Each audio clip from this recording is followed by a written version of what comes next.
Hey guys, welcome to Split. Today we are talking about the Apple Watch Series 7.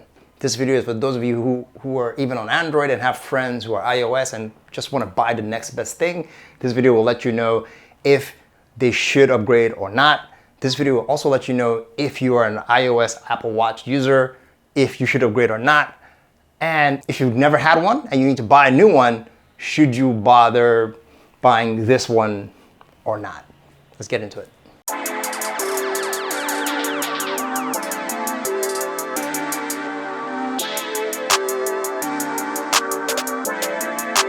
Perfect.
Okay, as I was saying, so this video is to help you decide whether you should upgrade, or if you've never had an iWatch, buy one, or if you know someone who's thinking about buying one, what they should do.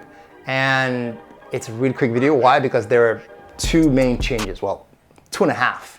It depends on how you look at it. One, Apple Watch Series 7 brings a slightly new design. It claimed the ads push the whole bigger and better squared out edge thing, and it is 20% bigger if you compare it to the Series 6. The second main change, it's more durable. The crystal Apple claims is 50% thicker, so and stronger in terms of durability. If you can take a beating, the old ones did take a good beating anyway, but that's what Apple says. So don't go bashing your watch on a wall saying, Ethan says so, I will not pay for it. The third one, which is sort of like a half, is that Apple Watch Series 7 brings nothing entirely new to software except maybe one or two, literally two new watch faces. Contour, I believe, and Modular Duo for this watch. That's it if you're looking on the software side. Well, it does have an Apple Watch chip 7, but that's really it. In terms of everything else, it is pretty similar to your Apple Watch SE and 6 and so on. If you don't have a 3, you're honestly not really missing much, in my opinion anyway, because other than these new watch screens, let's talk about the first one, Contour. So Contour's design pushes the watch dials all the way, taking advantage of that bigger display, if you will. And you can sort of make them grow bigger or smaller. That's it, really. It's cute, but that's what's new. The second one is called the Modular Duo. It basically gives you two complications at the same time, so you can have more information all at once on your watch face at the same time. Those got me less excited than the fact that I found out that you could set two separate timers. That blew my mind. Two separate timers. It only took what, 6 years? But we're here.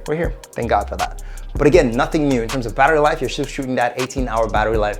So be prepared to charge this every day. Although the new USB-C puck charger does speed up the charging, you can get almost 8 hours out of 8 minutes of charge, and it's pretty cool. Fiddle around in the shower in the morning and you're pretty much good to go if you forgot to charge it the night before. Oh yeah, water resistance is still the same, but it does now have a dust resistance rating, IPX6.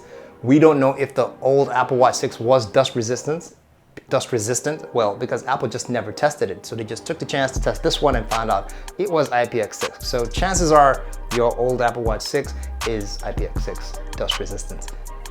Don't quote me, but I think it is. So in a nutshell, you've got a slightly bigger screen, a couple new watch faces, literally a couple, 2 of them, and a more durable glass, about 50% more crystal on the cover. And that's really it. Everything else you loved about the Apple smartwatch is still here. So that is if you owned one before. So is that enough to upgrade? If those 2 new watch faces are your thing, hey, if they tickle your fancy, do that. But personally, I don't see it as enough of a reason to port over and just buy a brand new Series 7 watch. If you've never had one though, I would say always go for the latest version. That way you're more future-proof than anything else. And if you're advising someone who's a friend, well, if your friend's a multi-millionaire and can afford it, why not? Hey, trade it in, get an upgrade. If not, and they're struggling like me, just lay the facts and let them make a call, all right? And that's really it. Like I said, super short video. You guys decide, tell me what your opinion is.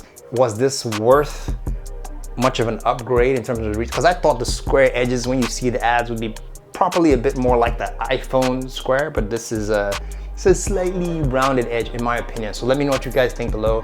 I still think, and I still stand behind it, the Apple Watch is still the best smartwatch for your iPhone. Don't even bother buying any. It's hands down, no competition. But in terms of the upgrades and the changes in between, are they worth going to the next level? I personally don't think so, but hey, I'm open to your thoughts. And that's it, that's my time. Let me know what you guys think in the comments below. Don't forget to smash that like and subscribe button. I will see you in the next video. Take care.